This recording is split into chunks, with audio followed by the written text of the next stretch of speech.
ಇನ್ನು ಬೆಂಗಳೂರಿನ ಅವ್ಯವಸ್ಥೆ ಯಾರಿಗೂ ಕೂಡ ಬೇಡ ನೋಡಿ. ಬೆಂಗಳೂರಿನ ರಸ್ತೆಗಳಲ್ಲಿ ಗಾಡಿ ಓಡಿಸೋದು ಒಂದು ರೀತಿ ಹರಸಾಹಸ ಆಗ್ಬಿಡಿದೆ. ಬೆಳಿಗ್ಗೆ ಗಾಡಿ ತಗೊಂಡು ಮನೆಯಿಂದ ಹೊರಟ್ರೆ ವಾಪಸ್ ಮನೆಗೆ ಹೋಗ್ತೀವ ಇಲ್ಲ ಆಸ್ಪತ್ರೆಗೆ ಹೋಗ್ತೀವ ಅನ್ನೋ ರೀತಿ ಭಯ ಸ್ಟಾರ್ಟ್ ಆಗ್ಬಿಡಿದೆ ಪಾಪ ಜನರಿಗೆ. ಯಾಕಂದ್ರೆ ಇದು ಗುಂಡಿಗಳೂರು ತರ ಆಗ್ಬಿಡಿದೆ.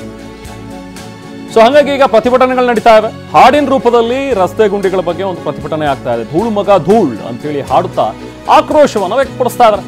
ಬಿಬಿಎಂಪಿ ವಿರುದ್ಧ ಟೆಕ್ಕಿಗಳು ವಿನೂತನ ಪ್ರತಿಭಟನೆಗೆ ಇಳಿದಿದ್ದಾರೆ. ಗುಂಡಿಯ ವಿಷಯ ಬ್ಯಾಡ್ವೋ ಶಿಷ್ಯ ಅಂತ ಹೇಳಿ ಹಾಡು ಹೇಳ್ತಾ ಇದ್ದಾರೆ. ಟ್ಯಾಕ್ ಸೂಪರು ಆದ್ರೆ ಗುಂಡಿ ಡೇಂಜರು, ಈ ತರ ಒಂದೊಂದು ಹಾಡುಗಳನ್ನ ರಿಮಿಕ್ಸ್ ಮಾಡಿಕೊಂಡು ತಮ್ಮದೇ ಆದ ರೀತಿಯಲ್ಲಿ ಪಾಪ ಅವರು ಪ್ರತಿಭಟನೆ ಮಾಡ್ತಾ ಇದ್ದಾರೆ. ನಾನು ರಸ್ತೆಗೆ ತೆರಿಗೆ ಕಟ್ಟಿದ್ದೇವೆ ಅನ್ನುವಂಥ ಒಂದು ಬರಹವನ್ನ ಟಿ ಶರ್ಟ್ ಮೇಲೆ ಹಾಕೊಂಡಿದ್ದಾರೆ. ಬೆಂಗಳೂರಿನ ಮಹದೇವಪುರ ನಿವಾಸಿಗಳು ನಡೆಸ್ತಾ ಇರುವಂತಹ ಪ್ರತಿಭಟನೆ ನೋಡಿ, ಒಂದು ವಿಶೇಷವಾಗಿ ಪ್ರತಿಭಟನೆ ಮಾಡ್ತಾ ಇದ್ದಾರೆ. ಅಟ್ಲೀಸ್ಟ್ ಹಿಂಗಾದ್ರೂ ಬಿಬಿಎಂಪಿ ಗಮನಕ್ಕೆ ಬರಲಿ, ಸರ್ಕಾರ ಕಂಡುಬಿಟ್ಟು ನೋಡಲಿ, ಈ ರಸ್ತೆಗಳನ್ನು ಸರಿಪಡಿಸಲಿ ಅಂತ ಹೇಳಿ ಇವರು ಆಕ್ರೋಶವನ್ನು ವ್ಯಕ್ತಪಡಿಸಿದ್ದಾರೆ.